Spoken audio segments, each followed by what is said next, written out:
आणि आता एक दुःखद बातमी. आसाममधील कार्बी अँगलाँग परिसरात प्रशिक्षणाच्या दरम्यान रडारवरून गायब झालेल्या भारतीय वायुसेनेचं सुखोई लढाऊ विमान कोसळलं. या दुर्घटनेत स्क्वॉड्रन लीडर अनुज आणि फ्लाईट लेफ्टनंट पूर्वेश दुरुक्कर शहीद झाले. पूर्वेश दुरुक्कर हे नागपूरचे सुपुत्र. अवघ्या 28 वर्षांच्या या जवानाच्या एक्झिटनं कुटुंबियांसह नागपूरकरांवर शोककळा पसरली.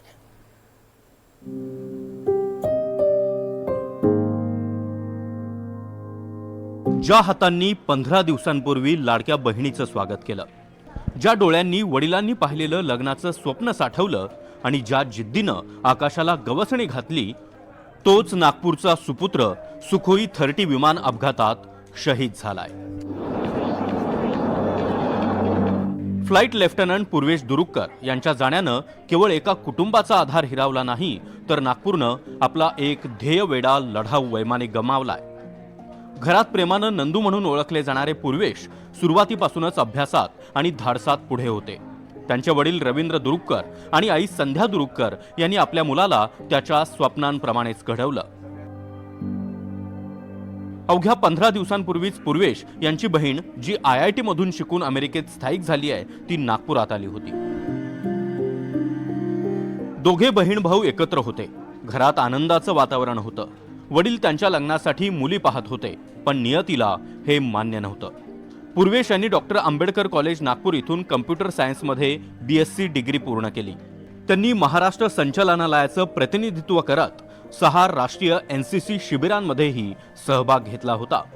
एरो मॉडेलिंग स्पर्धांमध्ये त्यांनी आपली विशेष छाप पाडली होती. AFCAT परीक्षा उत्तीर्ण करून सप्टेंबर 2021 मध्ये हैदराबादच्या एअरफोर्स अकॅडमीमध्ये प्रवेश घेतला आणि लढाऊ वैमानिक बनण्याचं बालपणीचं स्वप्न त्यांनी पूर्ण केलं. 2 वर्ष आधी पूर्वेश यांच्या वडिलांनी स्वप्नपूर्ती सोहळा घेत ज्यांनी पूर्वेश यांच्या वाटचालीत योगदान दिलं त्यांना निमंत्रित केलं होतं.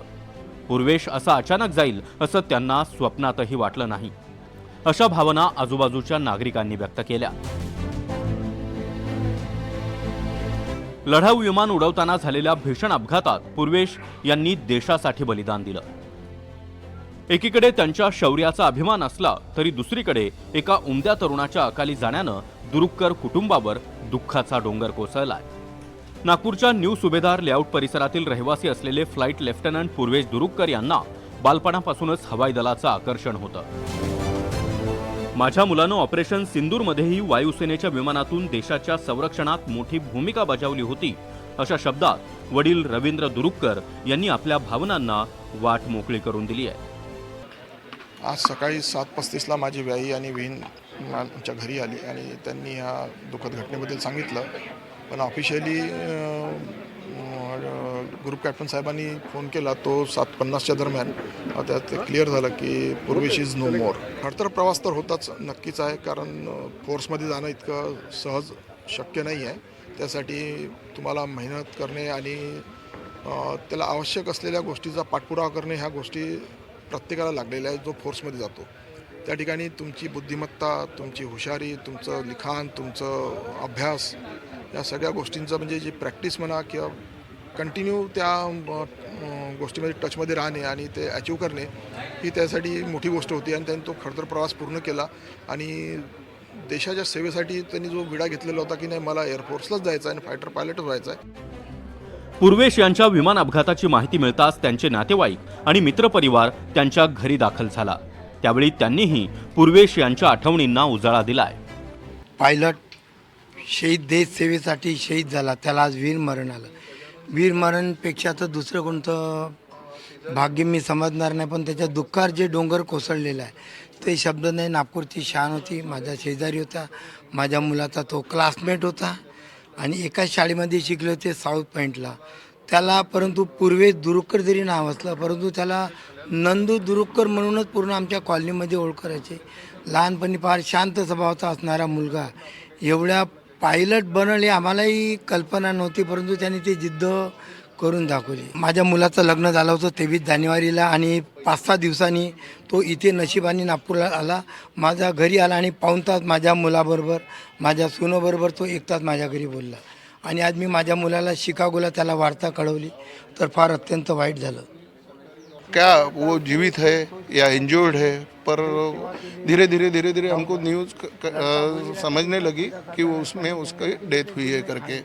हम लोग मैं भारतीय नागरिक होने के नाते भारतीय गवर्नमेंट और उड़ान मंत्री को एक सजेशन देना चाहूँगा कि भाई एक पायलट तैयार होने के लिए 28 से 30 साल लग जाते हैं और 5 मिनट में उसकी डेथ हो जाती है. तो क्या इस तरीके के फ़्लाइट उड़ाना उनके लिए और उनके परिवार के लिए ठीक था?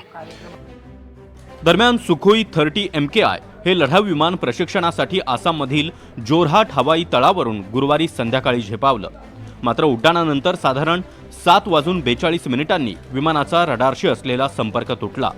विमान बेपत्ता झाल्याचं समजताच हवाई दलाची यंत्रणा सतर्क झाली. काही वेळातच कार्बी आंग्लोंगच्या दुर्गम डोंगराळ भागात विमान कोसळल्याची माहिती समोर आली. हा अपघात इतका भीषण होता की डोंगर रांगांच्या दिशेनं मोठा स्फोट झाल्याचा आवाज स्थानिकांनी ऐकला. प्रत्यक्षदर्शींच्या माहितीनुसार संध्याकाळच्या वेळी अचानक ढगांच्या पलीकडून कानठाळ्या बसवणारा आवाज आला. काही सेकंदातच डोंगराच्या दिशेनं आगीच्या ज्वाळा आणि धुराचे लोट दिसू लागले.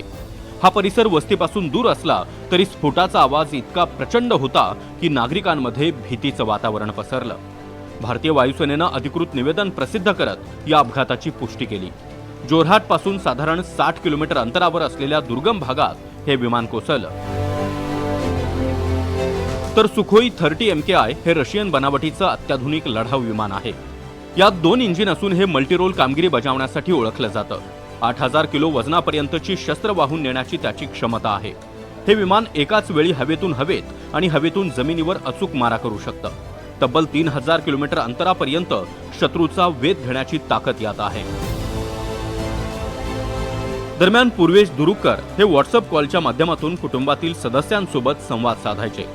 त्यांचं घरच्यांसोबत परवा रात्री बोलणं झालं होतं आणि ते त्यांचं कुटुंबियांशी अखेरचं बोलणं ठरलं. प्रवीण मुधोळकर, NDTV मराठी, नागपूर.